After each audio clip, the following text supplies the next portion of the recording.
Did you know that you can play Risk of Rain 2 with up to 16 players without a mod? I'm going to show you how to do it by entering a console command. Here are a couple things to make sure of before you get started. All players must be on PC and using Steam.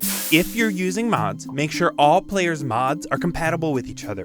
If someone can't join, this is likely the reason. Make sure you disable the crossplay functionality for all players. You can find this in the settings menu here. Now, back on the main menu, open the console, hold Alt, Control, and press tilde, the squiggly button below the escape button. This is where you need to enter the commands to change the lobby size. There are two you're going to need to enter. The first is SV_max players space number of players. This is the max number of players you want to accept in the lobby. In this example, I used 16, but you should just use as many players as you plan on having playing. Just note that 16 is the largest that this can be. Type it in and press enter. You'll see the command submit and no additional message. This means you got it right. If you got it wrong, you'll see an error message.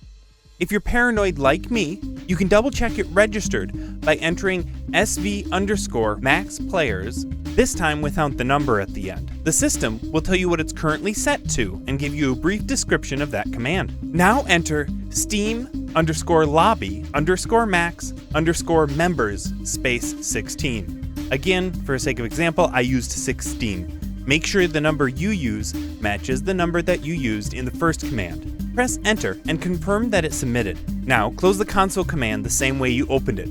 Alt, Control, tilde. Now you can start your lobby and invite everyone you want to play with. This can be done via Steam invite or Clipboard lobby. When we're doing our community live stream nights, I prefer using the Clipboard lobby because that way I can let anyone in from our Discord without having to be friends with them on Steam. If you'd like to join us for one of these high player count games, there's a link in our Discord in the comments and description. Join us there and we'll let you know when our next community stream is. Now, be aware that when you're inviting players into your lobby, only the first 3 will be displayed on screen. That's okay. Just be sure to communicate with all the other players to make sure that they're in the lobby before continuing. As the host, you won't be able to see everyone in the lobby. Once you get the go-ahead from everyone, select Create a Multiplayer Game. When you arrive at the Character Select screen, it might take a few moments for everyone to load in. Confirm that everyone is connected properly, count the user icons at the bottom, and then from this point forward, it's like your typical Risk of Rain 2 game, just with everything scaled for the additional players. This trick has been a great help for our group. If you'd like to see it in action, this video shows 7 of us bringing a Void army to take on Mithrix.